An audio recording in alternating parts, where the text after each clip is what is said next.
Right. Ready? Good evening, everyone. I'm a club member, have been for about 2 years now. I took the class in 23 after about a 35-year hiatus of beekeeping. I took a job with a beekeeper in Virginia, hoping I could learn a lot, and actually ended up just being manual labor, so I didn't learn anything but how to get stung and how to get sweated. So a few years later, thought I'd take it back up, and so far been very successful, and owe a lot of that to a lot of friends in this room that have helped me along the way. And anyway, a few months ago, Caroline asked me if I would consider doing a topic tonight, and I absolutely love science. I have my entire life, so in a weak moment, I agreed to it. And I had just read this book this summer called Honeybee Democracy, and I didn't know what to expect. And kind of like Jan said, about 8 or 10 pages in, I was hooked. It's an absolute. If you don't like science, it's the most boring book in the history of mankind. If you do, and you're fascinated by living things and biology, it's absolutely an amazing piece of work. But what I want to try to do today is focus a little bit in a condensed version of the process of how, when we generate a swarm, what happens next. This is one of my swarms from 2 years ago. I went out one morning to feed my goats and had a little surprise at 7 a.m. And I had to go to work, and I called Dean Parrish, and 30 minutes later, Dean was thanking me for giving him a brand new, fresh set of bees. And what goes around comes around, because I had a weak hive this fall, and I got 2 frames of brood eggs from Dean, so we're even now. So we helped each other survive a seasonal event. But anyway, here's a big chunk of bees that got out the hive. Say we're ready to go somewhere now. What? And there's a heck of a lot more that goes on than we ever imagined as beekeepers for how these seemingly dumb little insects can magically survive all the trials and tribulations they face in nature, and basically how they go about seeking a new home. So kind of tonight I want to talk to you about 4 key points. One, how they go about searching for potential home sites, the evaluation of those sites once they have captured them as a point of interest. Thirdly, how they develop consensus within the group, because they may have as many as 10 or 15 different potential home sites, and just like one of us, if we were looking for a new place to live, what do we think about? Is it location? Is it size? Is it price? Is it proximity to schools? Is it proximity to the Air Force Base? Is there a new interstate coming through? A lot of things. And also, once they've decided upon what is at least the most desirable location from a bee's perspective, the actual act of relocation. And I think one of the more fundamental pieces of this entire body of work originated from work that Carl von Frisch did in the 1920s that ultimately led to him receiving the Nobel Prize in Physiology in the 1970s. And it was years and years and years of work to actually not only visualize, but to completely dissect and decipher the waggle dance that we all take for granted in 5 minutes now. You can go through it and understand it. It looks real neat. If you ever go to YouTube and look at any of the videos, it's amazing to see them in slow motion, how they do it, the actual patterns, the frequency, the distance, the angle. Absolutely amazing. But to start from nothing but in studying bees, to be able to dissect an insect language from a communal social insect is absolutely pretty fascinating. But this, to me, is one of the most fundamental pieces that was elementary and foundational in understanding what is next in this whole sequence of swarm relocation. And I think just to refresh everybody, the waggle dance basically comprised of 3 components. You have direction, which the angle of the dance relative to the sun indicates the direction that bees would typically go to forage for food, and the distance, which is the length around the arc of the dance, to give some indication of the proximity to the hive. And roughly 1 second is about a kilometer or half a mile away. Then the other thing, the intensity of the waggle dance, how fast they vibrate, how many times they make the circuit, kind of gives some indication of the quality of the food source. And then what's amazing to me is, we see it in the YouTube video, but what's it like in a hive? There's probably half a foot candle of light in there. How do they see that? So there's got to be, to me, some olfactory cues being released, but probably a whole lot of vibration. And that's what they're sensing, because they can't see each other in there. So how is this amazing amount of information transmitted amongst these insects and then interpreted amongst a group of insects to then forage? It's very fascinating to me. And this is just from a simple illustrative standpoint, kind of what I was talking about. The angle that the dance would be here would be 40 from vertical, and that would indicate 40 degrees to the right from the direct sun. Obviously, the opposite would be true if it's to the left. And then the graph just gives you a simple illustration of the duration of the dance and how that relates to the distance from the hive. But again, there's a multitude of videos on YouTube, most of them only 30, 40 seconds in length, that give beautiful illustrations where they focus on these individual bees doing the waggle dance, and then they'll overlay an imprint like this on it, and then show it again, and it just comes to life. It's absolutely just amazing how scientists were able to dissect this type of insect communication. Something I've led my entire life is a saying from Louis Pasteur, who I guess his name is what we call, was the origination of what we call pasteurization. Now, but he's a famous French biologist, and the fields of observation, chance favors only a prepared mind. In other words, learn all you can learn, prepare all you can prepare, and then once in a while you just get a lottery ticket. And this is what happened to Martin Lindauer. He was actually one of von Frisch's students. He was studying bees in the heart of Munich, Germany, which was bombed beyond description at the end of World War II. And as he's watching these bees, he saw the waggle dance. He knew what this is. His boss had it. Been around in terms of scientific knowledge for years. But it was only understood at that point in time as being a communication source for food. And as he's sitting there studying these bees, one of the things that he noticed is they weren't coming back with pollen and nectar and stuff. They were coming back with white dust, black dust, soot, red dust, and a variety of different colors. And that's when his aha moment happened. And again, the fields of observation, his mind was prepared. They're looking for something, but it's not food.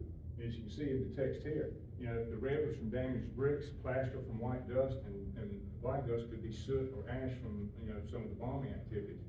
And so he quickly realized that these bees are looking for a home because they're swarms. So he starts chasing bees and clouds and swarms all through Munich for about a year, and started to then understand that these bees were searching out new homes in bombed out Munich, Germany. And that's when the connection was made between the waggle dance not being just a source of communication for food, but also could be used in the process of selecting a home when a swarm occurs. As I mentioned a moment ago, if we're going to relocate, if we're humans, there's a lot of considerations for what we do and where we go. Similar things exist in the insect world. The height of the new site off the ground. If it's on the ground and it's easily accessible, you can get skunks and raccoons and possums could be predators. Other insects could be easily infiltrate the nest, or mice. Orientation, does it need to face the sun? Can it face away? Does it face something that's going to be damaging to the bees that they fly in or fly out? Is it going to have a closed or occluded opening that would really prevent easy access for them? How much internal space is required for a honeybee colony to survive at a given latitude? How much comb can they produce?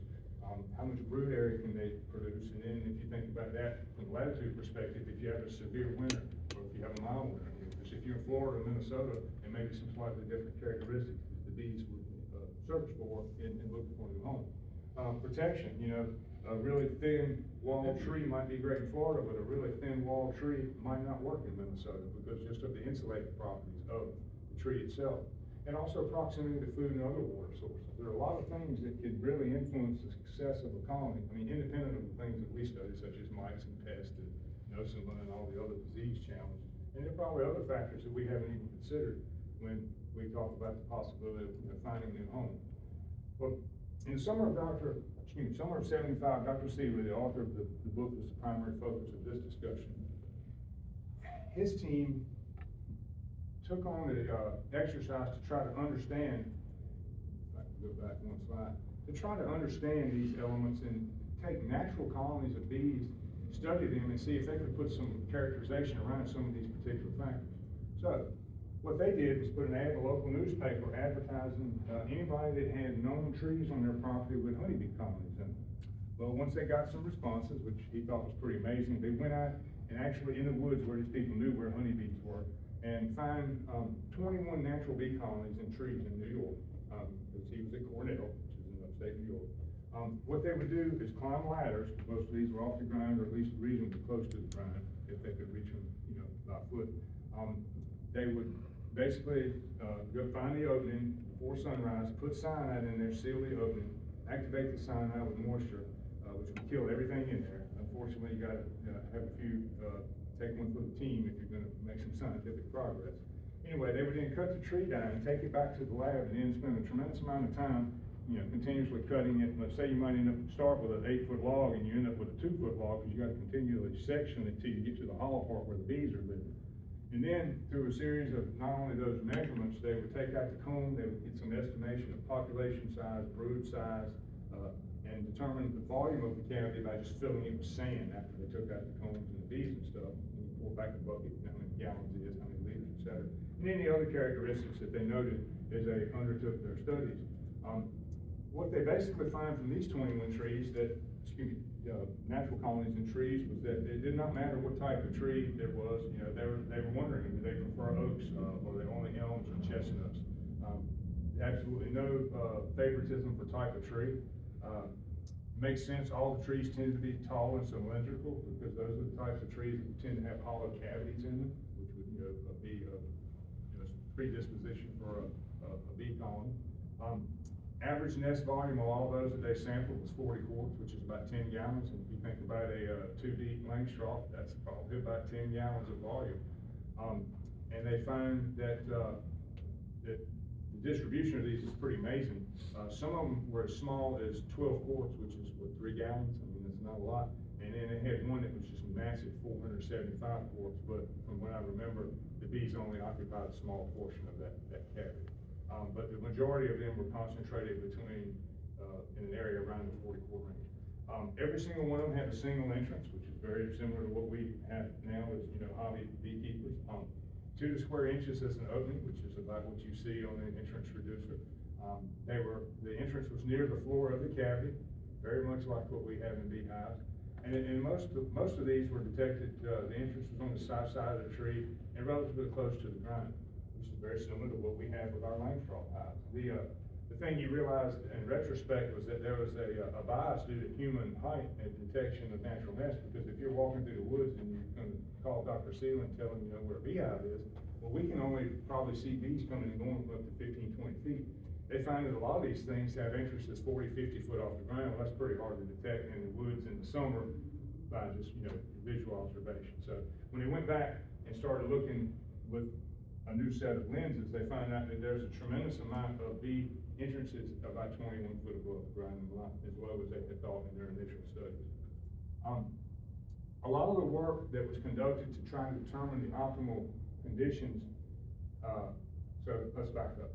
Things I just described are their observations from naturally occurring bee colonies, and that's great, that gives you a starting point, but now they want to really focus in and try to find out what is truly, if a bee or a swarm is given a set of options, what would they choose preferentially? Would it be a 10 quart home? Would it be a 12 quart home? Would it be 15?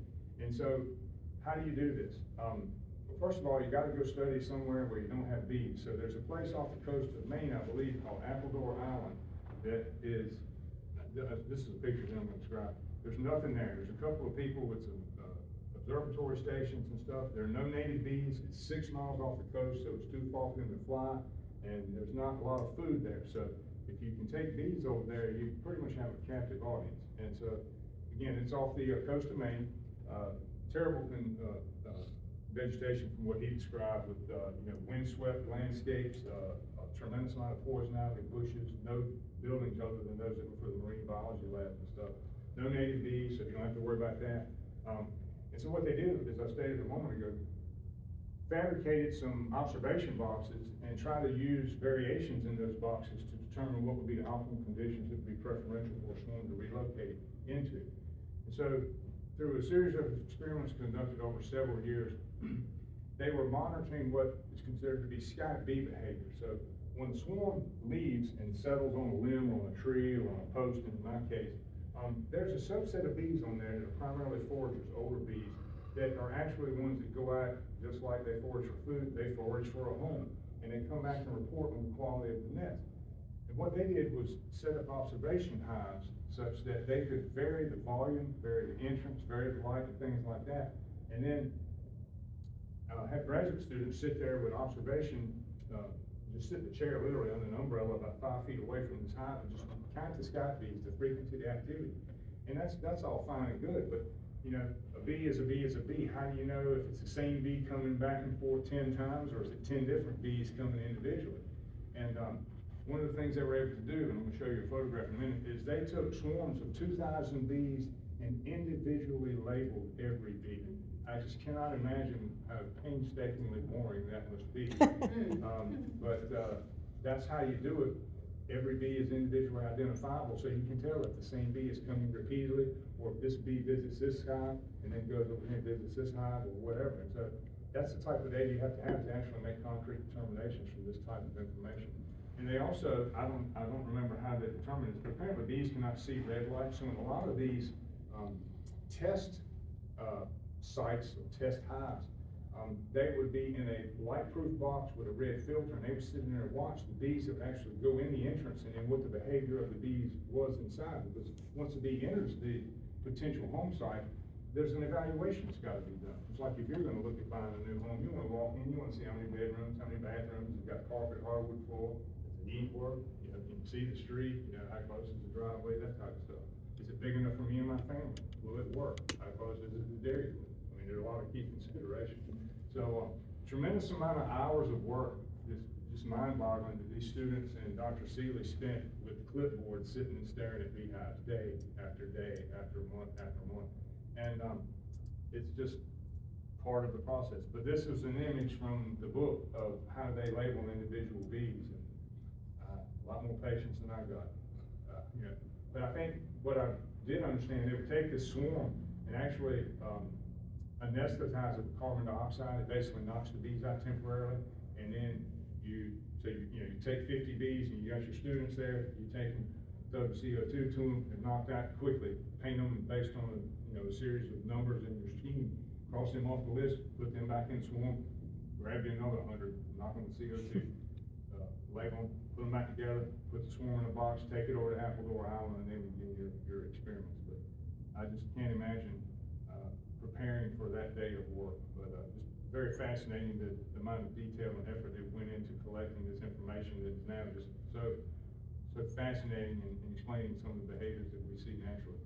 But what they find is they monitor these boxes with most of the inspections within one of the test boxes will last anywhere from 13 to 56 minutes.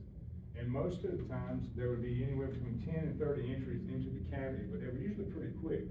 And then they would stay outside for a minute and then inside for a minute. So the bees are not only inspecting some aspects of the internal quality of the cavity, but also the external part. Based on the assessment of the Skype bee of the potential home site, that bee would then return to the swarm and perform the waggle dance, indicating obviously the direction, the distance, and then whereas they do intensity for quality of food source, here they change the intensity of the dance based on their assessment of the quality of the potential home site. And they tend to return in 30-minute intervals. And what was interesting on the inside is that they could see through the darkened thing with the red filters was what the bees do inside. They don't just walk in the hole and sit there. They apparently release some pheromones, and then they walk and they fly, and they skip and they hop and they jump. And so that was one of the things, excuse me, they were trying to assess. Yeah, the bees got all this activity going on, but how does it translate this activity into something that is interpretable as quality for a potential home site? And so this is an illustration that was in the book. Oh, you can see the mice, excellent. And so in this case, for example, this would indicate that, let me back up one step. They would mark grid lines on the inside of the box. So these might be in 1-inch intervals, for example. So obviously if there were 15 inches across here, and then you see the bee traverse this, you know it walked 15 inches. And so they would record on paper what the bee was actually doing. So in this case, the bee would come to the entrance here, it walked here, took a short little flight over to this side, jumped up and flew back over here, walked up, walked around, walked down, and went back out. So they saw this on visit 1. Visit 8 by this same bee. Again, individual identification. This bee just came in this time, walked a similar circuit, but didn't really fly. Walked down to the bottom of the box, walked around, went back out and left. On the 17th visit to this individual box, bee mixed it up again. Did a little bit of walking, a little bit of flying, a little bit of walking, left. And then on visit 25, you see also a combination of walking and short flights. What's fascinating is, to me, is if you look at visit 1, it's kind of like, stick your head in there and go, yeah, looks okay. Visit 8, I might want to check this out a little bit more. Visit 17, I better go check all the bedrooms and bathrooms and closets. And by visit 25, they're poking under the bed, they're looking in the windowsill, I mean, they're checking out everything. So obviously this site had enough interest for this bee to continue visiting up to 25 times, continue to assess the potential quality of this home site. And I can only presume that this bee went back very excited many times and waggled for the hive to lobby for this as a potential home site. But remember, there are other bees that are assessing other sites, collecting similar information, and then they bring it all back, and then you gotta have a meeting and decide who's gonna be present. This is one of the hives that they use as an observation box, and so what they would do is they could vary the entrance size and the light entering the hive by just changing the opening, and then also moving different frames inside this inner lid to vary the volume. And between the tightest and most open volume that they could incorporate in these test boxes, they could incorporate dimensions that varied in volume between 5 and 25 liters, or about a gallon and a quart, and somewhere around 6-7 gallons. What they found out was they do need a minimum of about a half a lux. I just stood up here and forgot to convert it from lux to foot candles. Pretty darn dim to be able to see the inner surfaces. If they made it completely black in there, bees won't go in there. So it's got to be at least enough light penetrating through the entrance or some other maybe pinholes through there so they can at least see a little bit. And as they conducted, and I'll give you a short version, they found out that in the new home, walking and inspecting was a lot more important than the amount of light that got in there. And that was their interpretation, but then they thought about how can we design experiments to see if that's truly the case. This is very fascinating. What he did was take that same test box and create a thing that looks like a paper towel holder that rotates on its axis, and they created an entrance in this thing at the top. And what they do is, as the bee goes in the entrance and they're watching it through this, I guess, blackened area with the red light in there, so that they can see the bee, but the bee can't see anything but the light that's coming in through the entrance. The bee goes in and goes down to this tube. At that point, at the bottom, Dr. Seeley and his students would rotate the tube on the turntable slowly, either toward the bee or away from the bee, depending on which direction it was walking, assuming it was walking perpendicular to the axis of the tube. So if you think about it, it's just like on a treadmill. If you rotate the tube toward the way the bee is walking, if the bee is walking at, say, 1 foot per second, that's kind of fast. If they're walking 2 inches per second, and you rotate the thing toward it at 2 inches per second, the bee will stay in the same place in space because it's being offset by the distance the cylinder is traveling. Conversely, if the bee is walking this way and you turn the other way, it's going to move at twice the speed. It's kind of like when you're on one of the people movers at the airport. If you walk with it, you're standing in the same place. If you walk against it, you're flying down the aisle.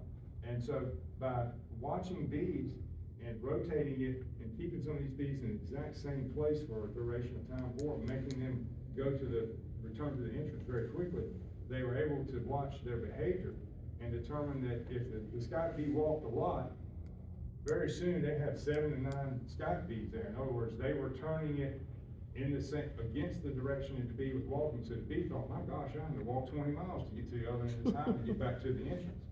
Yet if they turned it in the opposite direction and the bee thought, gosh, it only took 1 second to traverse the entire internal surface area of this potential home site, nobody came. It's too small. It was interpreted as too small. So I thought that was very fascinating, just taking the cylinder and watching individual bees and rotating that toward them or away from them at a given speed equal to their speed of walking would basically have 100% influence on their assessment of the quality of the home site. So this clearly states that the walking time and or distance as interpreted by the bee is obviously a lot more important than the foot candles or lux of light that's entering the home site as a potential candidate for relocation. And then, when they get back with all this information, assume any hive, or excuse me, any swarm may have had 50, 7,500 bees out scouting potential home sites. They all come back with this information they've gathered, then you gotta have a meeting to decide where's the best place to go. And what they do is, over the course of days, they assess these home sites and continue to lobby for home sites, and sometimes they relinquish their lobbying for home sites. But you gotta remember, swarms eat up real heavy before they leave, so they got 3 or 4 days of food, and swarms tend to be fairly docile, because they may not have the luxury of finding a new good home day one. It may take 4 or 5 days, and at that point they're about out of groceries and they got to do something. So what they find in assessing these individual sites, and this would be just like having one of those swarm site, and multiple iterations of, volume, opening, et cetera, was that it took about 4 days for the swarm to decide on a particular hive. It starts day one, obviously, once they swarm and settle on their location where they rest, the scouts go out and do their magic, come back with the site assessments. And by day 3, there are multiple sites that have been determined, and then the lobbying starts for which one you're gonna actually choose as your home. Took them, in this case, this swarm, about 3 to 4 days to find the consensus. And the way you interpret these things, the legend is really down here. So, in this particular case, this is where the swarm was located. This would indicate that about one bee found a really nice place about, that's 1 kilometer, so about a mile away, and came back. Another bee found a place to the southeast that was pretty darn close, maybe 100 yards, and they came back and they lobbied for it. Well, this is the 26th of June. The next day, all afternoon, there were 1, 2, 3, 4, 5, 6, 7, 8 different sites had been detected and advertised by individual bees. So again, these are based on the proximity of the and location of the potential nest site. So in this case, straight north of the hive, of the swarm, and as you can see, based on the thickness, there could be 5 or 6 bees lobbying for this one. Here's one very close, one bee said there's one over here, one bee said there's one over here, but you see these thick lines kind of indicate more than one bee advertising this as a pretty good place. And you see the next day, again, looks very similar to this one. So there's still a lot of consensus for bees starting to really advocate for this site north. Look at the 29th of June, it looks like chaos. They're fine, maybe, rain, I don't know what happened that morning, but before it started raining, they were advertising up at 2 different sites. So what activity was supporting this to the north? A lot of it's just not there today. It's gone. Now there's some to the northeast, some to the northwest. There's some brand new stuff to the southwest. And look at the number of bees starting to advocate for this one that's off to the southeast and not too far from where they're located. And if you pay attention to this particular block as we go through the next 2 days, you'll see it gets thicker and thicker and thicker, and these others tend to wane. And one day, on one bee, found something really, really nice about 4 miles away, but didn't get anybody support going that far from home.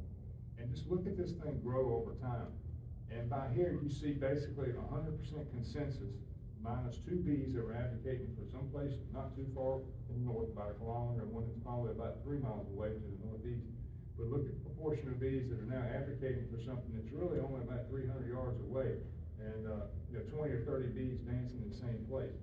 And then, just before they took off, unanimous support for this one location, and as it indicates here, they did depart and went about 300 meters or 300 yards to the southeast and settled in on a new home. But this is just a format of how they collected the data, see how the advertising for home sites changed over time. But you think about it,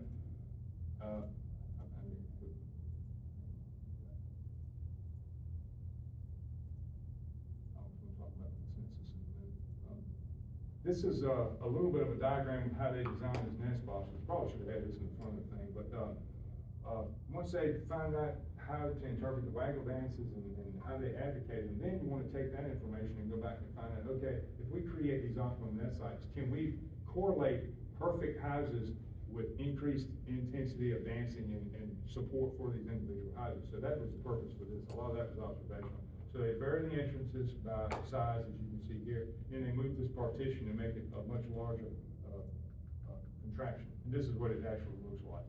And they would put these under these dark things, and they could visualize some of them, but in a lot of cases, they would just sit here and watch. So, move all of these equidistant from the swarm, make them all identical on the outside, but in the front, these might be all the same volume and have 5 different entrances to them. So they watch the swarm and how they advertise for those. Or you go back with one entrance in different volumes or some combination of 2, and over time, if you got enough data, you can deduce what is the most preferential home site that the swarms are advertising for. And so all they did was just monitor the scout activity and record. I don't know how you saw the individual bees from here, but maybe it's just general activity. But you think about it, as they start to build consensus, you got scouts that support one site, you got scouts supporting site 2, and you got neutral scout bees. So how do they influence these, lobbying for one side or the other? Because the scouts that are supporting this one may not have visited this one and vice versa. How do you lobby to get support and consensus? Because the whole whole swarm's gotta go, you can't split up in 5 different directions. And that's one of the most fascinating things I saw in this too. They started creating mediocre sites in these test boxes and creating optimal sites based on all the observations and data over the years. And what they find was the rate of decay from dance circuits is the same. The slope of these two lines is the same. But what you find out is a mediocre site, you know, they might dance a little bit and go, you know, they ain't gonna put too much emphasis to it. But if you create a perfect home site and give them an option, they start with a tremendous higher number of dance circuits. So in the same amount of time, at the same slope, it'll last a whole lot longer. And what you see is, in Dr. Seeley's words, a bee that supports a superb site relative to one with a poor site will be both a longer and lighter supporter, obviously just through repeated intensity and duration of the waggle dance. As we know, just like in humans, any contest for popular support, the side with the most persistent, most zealous supporters is the one most likely to prevail. So they basically go on a huge marketing and advertising campaign based upon their conviction for the quality of the home. And those that are in the middle kind of listen to the arguments of the different bees and eventually start to side with them. There's still a lot we don't know, but it still fascinates me that we know this much from an insect that we can't interview. So, once they get to the point that they've got consensus, one of the things that's been determined is just about 30 minutes prior to them actually departing the swarm site, they start warming up their muscles so they can, you know, can flap their wings, but without actually lifting off. And if you find this on YouTube also, they make these piping sounds. It sounds like a Formula One car, like and you can hear the hive actually, the swarm actually making these really high-pitched frequency buzzing and whirring sounds. And the bees just vibrate almost like a forced shiver to warm up. And the core temperature of that swarm will get up to 95 degrees. And it's amazing how they use the thermophilic probes to determine the core temperature of the swarm and the external temperature, and how they thermoregulate to get everybody up to flight temperature, just like warming up fighter jets on the flight line before they take off. And then there's a subset of bees, which are also the people that were bees that were doing the waggle dance, that were the foragers, now shift their activity into what's called a buzz runner bee. They start running through there like cops breaking up a riot. They are zipping through the hive, they're running, they're disrupting stuff, and they make different vibrations that are very, very high frequency. And they're just basically alerting everybody, hey, we're getting ready to take off. Put your boots on, everybody go to the bathroom, buckle in, we're leaving. You're warmed up, and I guess the guy on the flight line is getting ready to drop the flag here in a minute. And then when it happens, most swarms would end up being, by measurement, about a 30-foot wide and a 30-foot long and a 10-foot tall cloud of bees. And in the swarms that are typical for, coming out of a Langstroth hive, you'll have roughly 10,000, 11,000 bees. The simple math says that that's about 50 bees per cubic meter. And that's far enough away that nobody can hit everybody. Everybody's got leg room, the kids ain't touching each other in the back seat. Everybody can head to the same location. But it can also be far enough away to see probably the optical density of the swarm, which is kind of dark, and there's probably pheromones being released, there's smells of bees, sights of bees, signs of bees, all that zzz. And they actually move as a conglomeration at a speed of about 1 to 3 miles per hour with the assistance of these shrieker bees, which are the original waggle dancers and locators. They are the navigators. They fly through the colony really fast, and then it's up to everybody else to keep up or you're gonna get lost. Because those are the people that know where the home is. Nobody else knows. They don't have a map. GPS don't work. We're just leaving our vulnerable selves on this swarm of bees and headed and trusting our sisters that this is a pretty good spot. And I thought it was amazing that they determined that scent glands were not involved in the bees from an olfactory perspective, finding or staying as a conglomeration, because they took a bunch of these, and remember the nasonoph glands from class? They sealed them shut with glue so that they couldn't excrete pheromones. So that was a quick and easy way to find out that they were doing this based on either visual or auditory clues and not smell or olfactory clues. And then they finally arrive and congeal, as we've seen, in one place. And swarm trap's a great place for a new home. And then finally, the queen will ease in there, and everybody's migrating into the box, and hopefully they've made a wise decision and can proliferate the cycle of life as a swarm. And the old place requeens and goes on to life. And I do want to give credit to the source of information. There were some condensed versions of some of this from on the Better Bee website, and also there was an American Scientist article, and then obviously the book by Dr. Seeley. And that's what I got tonight. So hopefully you find that a little bit interesting and learn a little something, because it was just very fascinating to me that somebody took their life to understand that about swarms and how they go through the physical process of determining a good home site and then physically moving toward it.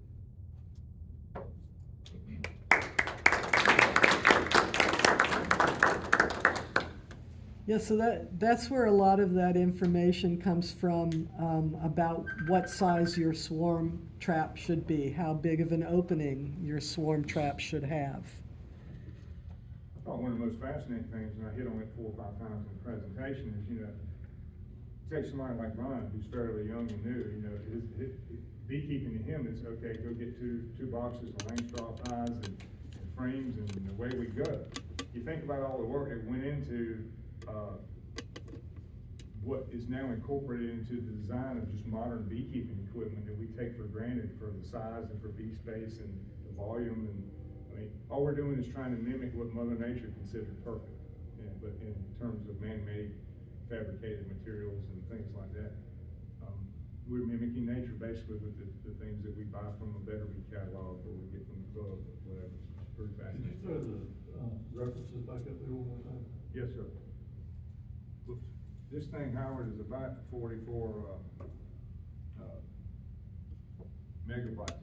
That book's probably a little pricey. I think it was about $35, but I think it is. It's an absolutely fascinating read. Now, I will tell you this, the last part of it, he starts to venture off into how if humans behaved like honeybees, we'd all have a better world in terms of consensus and getting along and agreeing on things, and how we determine ideas and elections and things like that. But fine, he's probably right. But humans don't necessarily play by the same rules that animals do.